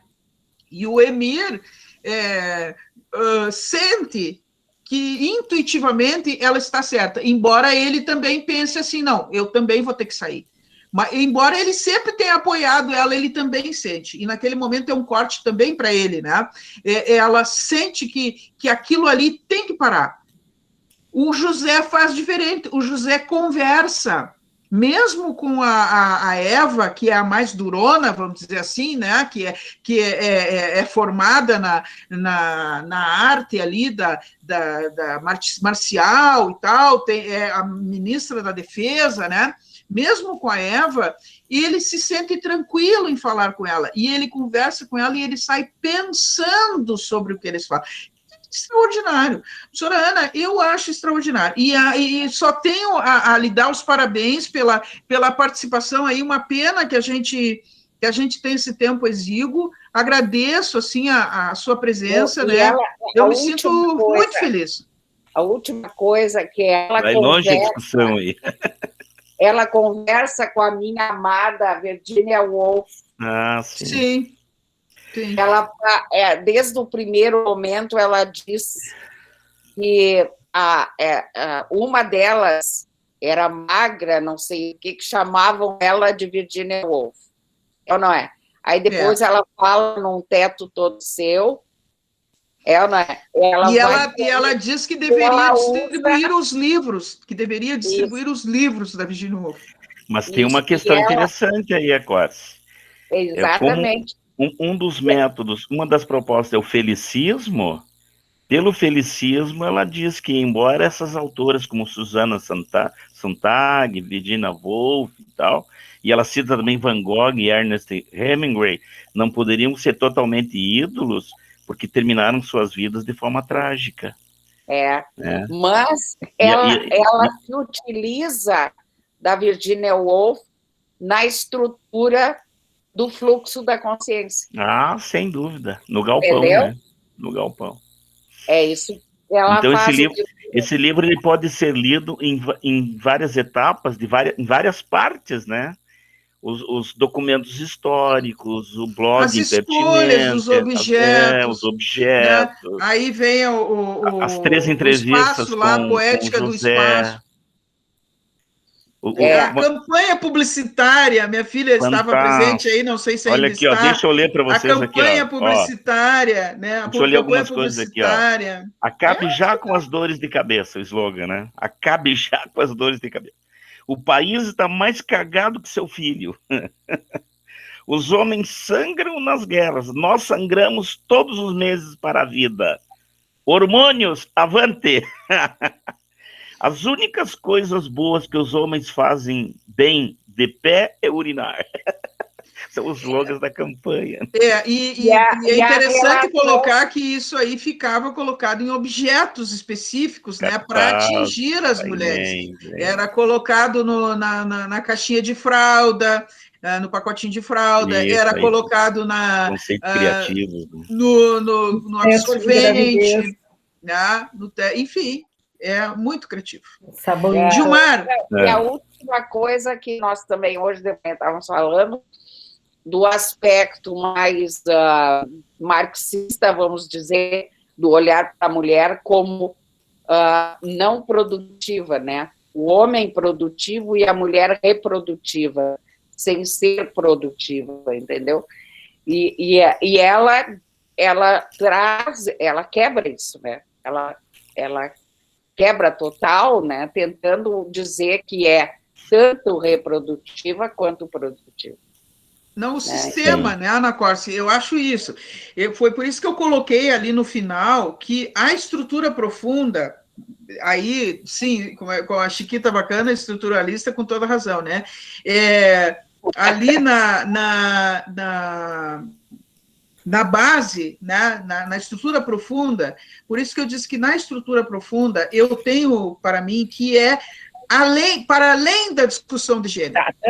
Exatamente. Né? Para além da discussão de gênero. Porque o que há ali é um contraponto entre a submissão e a autonomia, inclusive entre as classes, porque quando ela pega o peso, é que eu não queria contar tudo, né? Nem o Gilmar me cortou, né? O quanto ela pega o peso aquele da questão da troca de carbono lá, ela faz toda uma descrição e todo um arrazoado sobre a questão das classes ricas e das classes pobres, né? Então, ela deixa bem claro que a venda do carbono era uma forma das classes ricas continuarem fazendo as coisas erradas às custas da classe pobre. Então, em todo ponto, me parece, na profundidade do texto, há uma discussão, né, entre esses dois grandes poderes. A autonomia, então, quem é rico, teoricamente, teria liberdade. Por exemplo, o Emir viaja, vai e volta, vai para Washington, volta, vai para a Índia, volta, faz uma reunião não sei aonde, volta, anda num avião magnífico, né, fica num baita de um hotel, tem uma casa enorme, que é aquela casa onde eles se encontram, que é cheia de quartos e não sei mais o que ele raramente usa, né? Sim. Ele raramente usa. Então, assim, a autonomia, né, tem a ver também com a condição social. Mas ele, né, que é o príncipe encantado, na minha opinião, né, ele, que é o príncipe encantado, ele, em relação a ela, ele, de certa forma, ele fica um pouco dependente, tanto que ele chora bastante, né, quando ela está doente. E ele, ainda assim, ele opta pela autonomia dele, porque ele não fica o tempo todo com ela, ele poderia ser o primeiro damo, né, mas ele não fica o tempo todo com ela, né, ele vai e volta, ele faz as coisas dele, ele toca as coisas dele e tal, né, então, eu acho que o que ela discute ali, para além para além da questão de gênero, é a questão dos sistemas, né? O sistema do poder, o sistema da corrupção, tanto que... Por isso que eu trouxe o marxismo, porque essa ideia é exatamente o escravo, né? A como base... a menina, a Patrícia, exatamente. A Patrícia, por exemplo, o tio... que é uma passagem horrível, né? Eu tive que largar, eu li aquela passagem, larguei e fui fazer outra coisa, porque é muito duro, né? E ela é uma baita de uma escritora, ela descreve assim, mas tu tá vendo a encrenca, né? E ali o tio escravizava sexualmente a menina à noite e durante o dia ele a obrigava a trabalhar na mercearia. Então, isso é uma coisa violenta, né? A escravidão de todas as formas, e depois o tio a vende, ele vende ela, né? Então, é um livro absurdo, não é um livro para uma leitura, seguramente não é um livro para uma leitura, é um livro para diversas leituras, né? Diversas leituras por diversos ângulos, e na superfície, como eu digo, né? Dividindo os três andares do Greimas ali, né? Superfície, intermediária e profunda. Na estrutura de superfície é uma rica numa história. Sim, Você quer descobrir os conspiradores, no fim você já quer saber ali a notícia que vai sair, quer ler o depoimento, quer ver quem é que vai ficar na presidência, e se ela morrer mesmo, e se ela não morrer, puxa, agora que dá tudo certo, ela resolveu, e agora? Né? O que vai ser, o que vai acontecer ali, né? Então, é muito legal. Eu suspeitava do José a primeira instância, né? Eu suspeitava era o José, depois vai indo, não é o José. O José, com a sua simplicidade, representava um pouco ali a razão dos acontecimentos. Eu posso fazer um comercial, a linearidade do fato. Nós nem entramos nas intertextualidades, né, que tem várias, nos projetos políticos do PEE, né? Olha, por exemplo, ela sofre atentado no Dia da Igualdade em todos os sentidos. Amei isso. Nossa, Ministério das Liberdades Irrestritas. Né? O Ana Carolina, que você até chamou a atenção dias atrás, com relação ao vocabulário, né? O todes, mas está aqui, já vou pegar aqui, que o pessoal está usando, né? E eu até disse para o Gilmar... 2010, né? Nessa obra publicada em 2010. Né? Eu até falei para o Gilmar, eu disse, Gilmar, eu não sei se ela levou da realidade, né, para a ficção essa questão do todes, né? Aí eu não tenho convivência suficiente para saber, ou se ela apresentou isso aí, né? E aí as pessoas começaram a usar. Então, lá na página 37, onde elas estão falando nas coisas, né? Eu até tirei o print, fotografei, né? Eu estava lendo no tablet, que fica mais fácil para pegar o meu ledor, como eu digo, né? Eu tenho meu ledor, então fica mais prático, que eu fico quentinha debaixo das cobertas e fico lendo aqui, né? Aí eu tirei uma foto e mandei para o Gilmar. Olha aqui, ó. Mudar o masculino universal era outra de suas ideias, que ainda não tinha conseguido se popularizar. Com Eva e Rebeca, criaram um léxico que, agora eu perdi o comecinho ali, mas que acho que substituiria o O por E. Assim, todos seria todes, ricos seria riques e quanto seria quanti. Não soava mal. Frequentemente usavam-no nas comunicações oficiais, cientes de que se tratava de uma transformação que levaria muito tempo. Aí eu tirei o print e eu tirei uma foto, mandei para o Gilmar e sublinhei todes, ali, ó, todes. Né? Então, ela cercou a pauta. Ela cercou a pauta de todas as formas possíveis. A linguagem é uma coisa impressionante. Né? Palavras proibidas, né? Que ela diz ali, maricas, viado, bicha, sapata, seriam palavras proibidas. O vocabulário novo, em vez de cidadã, cuidadão, cuidadania. Nossa! a sua filha, a outra, Ana, colocou antes ali no chat, imaginem se a Marielle não tivesse morrido. Então, é um laboratório de ideias, né? É um país de mulheres com um projeto que não elimina os homens, mas mostra para os homens o quão as mulheres são valiosas e propostas políticas, político-educacionais de transformação social. É uma utopia. É uma utopia. Sim, né? E isso por isso que eu até mostrei isso aqui, porque quem me falou desse livro aqui foi o Mutaro, que ele me disse que ele refletiu sobre o papel do homem na África, e o homem africano, a partir desse romance. Dessa leitura. Inclusive sobre poligamia. Então, isso me mostra, cada vez que eu vejo isso, essa importância da literatura, né? Essa transformação, quer dizer que é o dar-se conta de uma série de coisas, né? É que o fato das mulheres estarem dando voz à sua visão de mundo, que não é o feminino, ou não, mas é a visão de mundo, como elas veem as relações de casal, como elas veem as relações com a família, com os filhos, está mostrando quer dizer, não é um novo, mas esse jeito de ver o mundo, que até agora estava sem voz, né? Que não é o certo nem o errado, mas é que nós, como diz a Simone de Beauvoir, sempre fomos definidas a partir do masculino, nós somos o outro sempre, né? Sempre somos o outro. Então, nesse sentido, somos iguais, é isso que é importante, né? Ambos temos visões sobre o mundo. Sim. No final, o texto final da Viviane é fantástico, quando ela se reapresenta como presidente novamente escolhida pelos populares, né? Porque ela diz que aquilo ali foi um laboratório de experiência de gênero.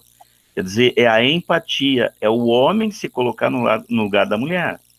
Tanto que é um reality show de donos do lar, donos da casa, né? Achei essa parte fantástica. Bom, E é importante, voltando até o que a Ana falou, é um laboratório de gênero, não um laboratório feminino, um laboratório masculino, é de gênero. Então, rompendo um pouco o que tu falaste, né, Ana? A importância do rompimento, como tu mostras, que não é um livro feminista, ele é um texto sobre gênero, sobre a posição dos gêneros no mundo. Sim. Eu acompanhei um pouquinho a construção da fala da Ana Carolina, e ela também dizia para mim que assistiu a alguns documentários, algumas falas na internet, leu alguns artigos, e é exatamente assim que coloco, que é um livro feminista, que a discussão é de gênero, e não transcende tudo isso, né? Exatamente. Aquela proposta, por exemplo, de criação dos eleitores qualificados, 150 mil do gênero masculino, 150 mil do gênero feminino, e que eles teriam uma aula de organização de Estado, de cidadania, que cada voto valeria por 2, né? É a qualificação. Essa obra foi publicada em 2010. Em 2012, nós tivemos a nossa primeira presidenta, então o paralelo com a realidade é uma coisa estupenda, né? Sim, o que o Chile está fazendo agora para votar a sua Constituição, não é? É a equidade de gênero. Gilmar, desculpa interromper. Tem uma senhorita ali que levantou a mão, que quer falar, a senhorita Ana. Ah, sim. Ah, sim, a sua digníssima filha. Oi. Ana Maria também, inclusive. Ana Maria. Não, eu só queria falar para vocês, todos, né, professores qualificadíssimos, enfim, que eu tive acesso, eu tenho participado muito de uma rede social chamada TikTok, que é muito utilizada pela geração Z, e muita gente acha que é só uma rede social de dancinha e tal, mas ela é uma rede social que está trazendo muito esse tipo de discussão, e inclusive essa nova geração que vem depois de mim está falando muito sobre essas discussões, e eu tive acesso a um documentário que se chama The Feminist on the Cell Block Y, é o feminista como é o nome em português? Na cela Y. Então, é um documentário em que um presidiário começou a ler com escritoras feministas, ele fala, inclusive, que a heroína dele é a Malala, e ele começou a gerar discussões sobre o patriarcado dentro do presídio. Os presidiários começassem a dizer como que o patriarcado os afetou para que eles chegassem nessa situação de estarem presos naquele momento. Então, acho que é um documentário legal justamente para essa questão, que não é só uma questão de a submissão e tudo mais, mas que o patriarcado ele é tão violento que ele afeta os homens dessa forma tão absurda que nem os homens percebem que estão sofrendo com o próprio patriarcado. A gente tem essa ideia errônea de que o patriarcado é só, os homens são os melhores, mas não, ele afeta muito essa coisa da obrigação de ser o provedor, né? Então, acho que pode ser um documentário que agrega esse tipo de... É o nome, Ana? É o feminista, é porque está em inglês, então... Em inglês, tudo bem. The Feminist on Cell Block Y. Eu botei aqui no chat, eu cheguei nos fragmentos dele, o TikTok me mandou, e aí eu botei no YouTube para assistir só um pedacinho, e aí quando eu vi, eu estava deitada na minha cama, assim, completamente hipnotizada, porque são justamente a questão da objetificação de outros seres humanos. Eles falam que, por exemplo, para tu tirar a vida de um outro ser humano, tu não vê ele como ser humano, tu vê ele como um objeto, como alguém que não sente, e que isso os abusadores também fazem, né? Eles também veem as mulheres como objetos e não como pessoas. Então, acho que pode ser uma discussão legal, assim, da questão de como o patriarcado fere todos os gêneros, não só o feminino, não só o masculino, como do transgênero, o não binário, todo mundo está sofrendo pela influência do patriarcado. Muito obrigada, foi muito bom. Muito obrigada a você. Eu fico pensando nessas Anas aí, né? Ana Carolina, Ana Maria Bueno, almoço é uma e a gatinha de pauta. Bibiana, as Anas tomaram conta desse mundo. Mas, gente, a Natália, vamos encerrar, né? Que já estamos em 19h35. Que momento maravilhoso, né? Eu quero dizer para vocês que nós começamos lá com a Teresa Cárdenas, sobre as cartas, né? Cartas para minha mãe, depois passamos pela Guadalupe Nettel, O Corpo em que Nasci, no último foi A Selva Almada, com Garotas Mortas, e eu estou lendo todos esses livros, eu estou me transformando. Eu não posso dizer que eu não sou machista, eu sou machista, mas eu estou em desconstrução. Eu sou racista, mas eu estou em desconstrução. E sou tudo, mas estou em desconstrução. Como é bom, né? Trabalhar com esses livros, com essas autoras, ouvir vocês. Nossa. Só para terminar ali, eu achei fantástico, daria uma outra discussão, que os soldados saíam dos quartéis sem a farda, com a roupa civil e desarmados, né? E que elas receberam da Suécia, da Finlândia, da Alemanha e dos Estados Unidos outras armas, os tasers, armas de eletrochoques, dos chineses. Que coisa mais linda, meu Deus. Gilmar, do céu. Porque assim...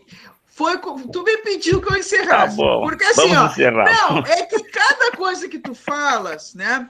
Eu queria aproveitar isso que a Ana falou, que a Ana Maria de César, que temos a nossa rainha da Inglaterra, como eu digo, nós temos a nossa Corsa aqui, mas eu queria dizer assim, a Ana Maria de César falou sobre a questão dos presidiários, e eu queria citar a questão, como a Ana não leu o livro ainda, a minha Ana, eu não quero dar spoiler, mas o livro ele tem pontos controversos. Então, um desses pontos controversos, embora ele seja 99,9999 show de bola, ele tem alguns pontos controversos. Por exemplo, o Fagas chegar num ponto de autonomia, mas, ao mesmo tempo, receber influência dessas outras potências. Então, isso é uma coisa que eu não cheguei, porque não deu. Então, que são potências capitalistas e que mantêm a sua função de hegemonia e de domínio no mundo. E o fato de, ali, na contenção dos homens, que, na verdade, os homens eram contratados, né? Aqueles que fizeram a última manifestação ali faziam parte, eram contratados pelos conspiradores, né? A gente tem essa prova depois, quando o povo vem atrás dela. Então, aquela forma como elas oprimem aquela manifestação, ela é uma forma bastante simbólica, principalmente usando armas do poderio estrangeiro. Então, isso aí é uma coisa que a gente é bem complexo, né? Ela põe, mas como tudo ali é para debate, vai da nossa parte debater ou não, né? A mesma coisa são os estupradores, que então tem aquele dia que os estupradores são expostos na praça pública, dentro de uma gaiola, com uma tatuagem escrito E na testa. Humanamente, não se tem como concordar com isso, né?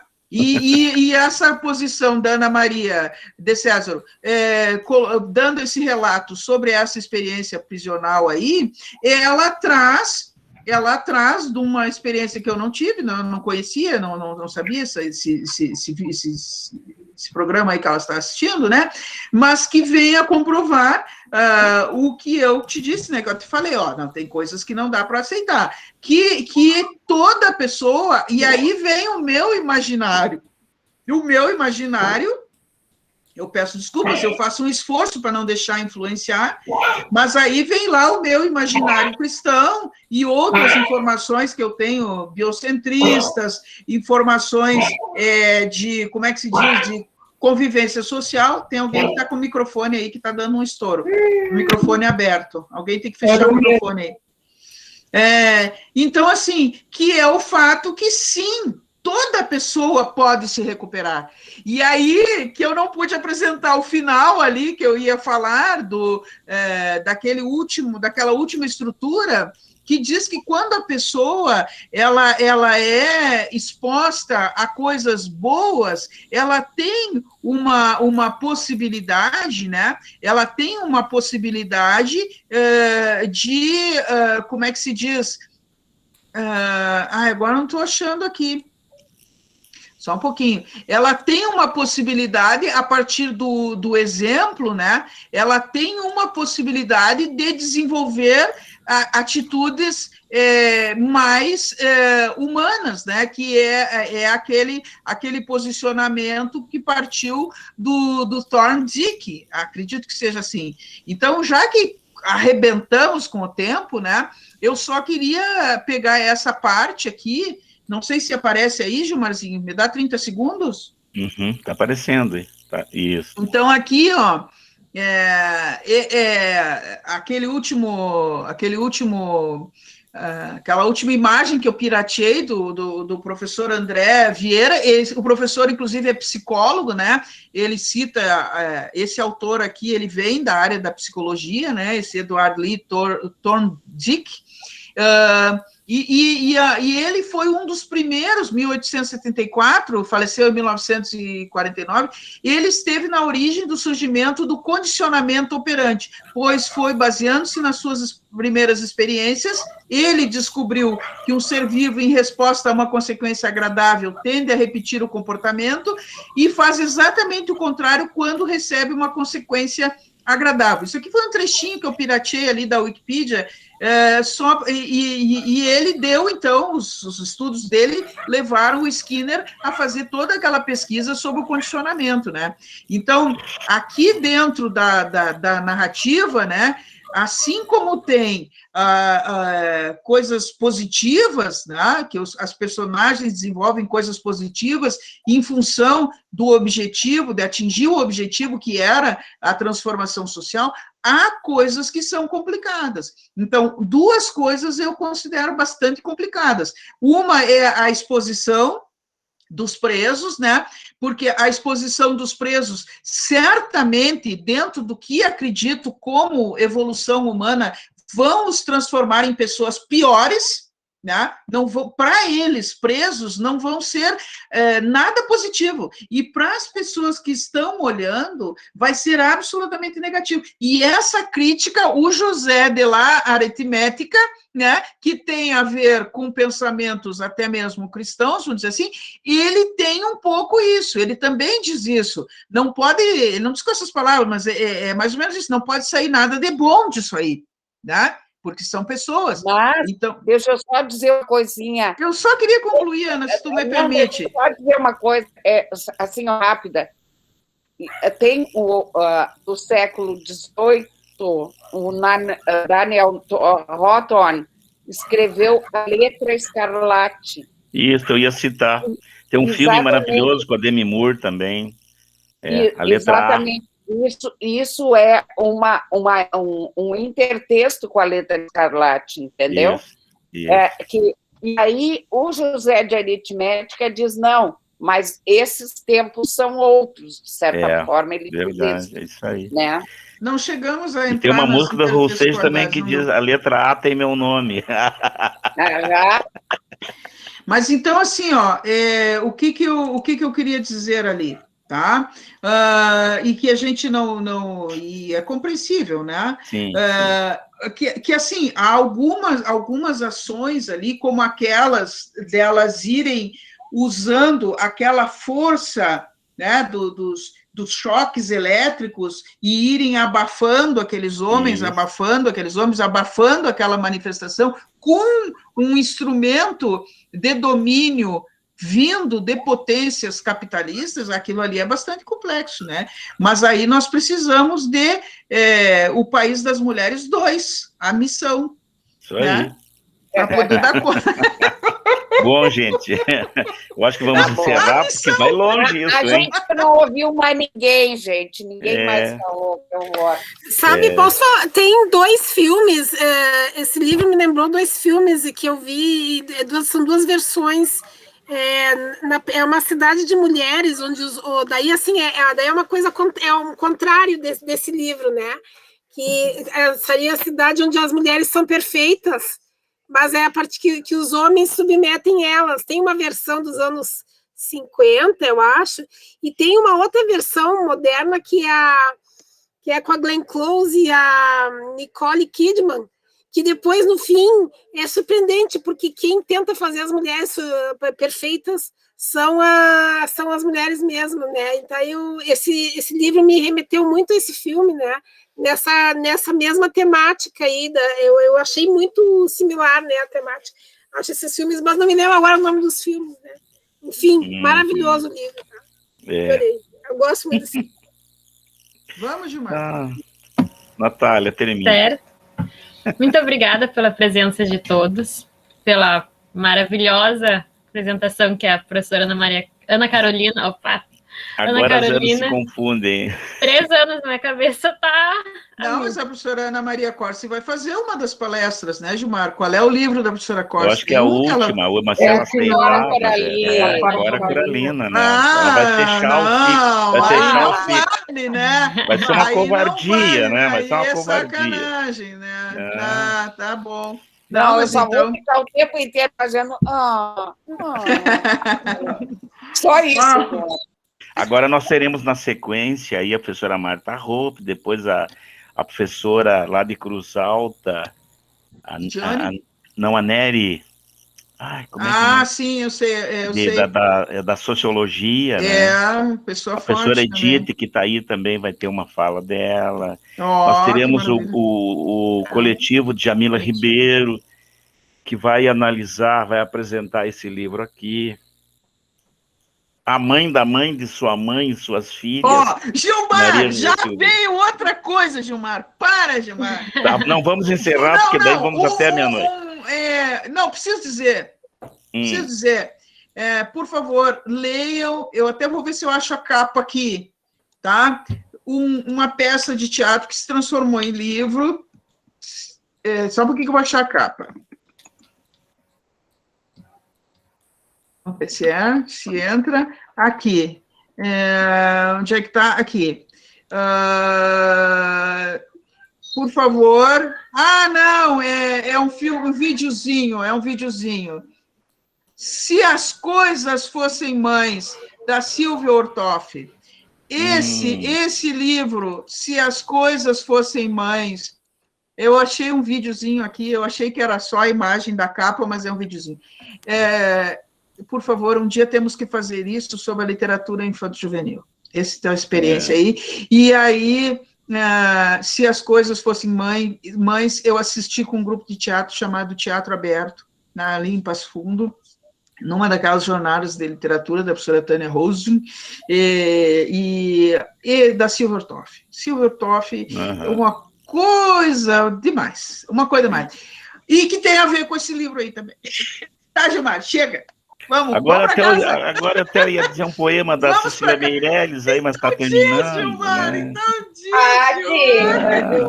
Não, é que você estava falando e eu me lembrei daquela parte que ela diz: já fui loura, já fui morena, já fui Margarida, já fui Beatriz, já fui Maria, já fui Madalena, só nunca pude ser como eu quis.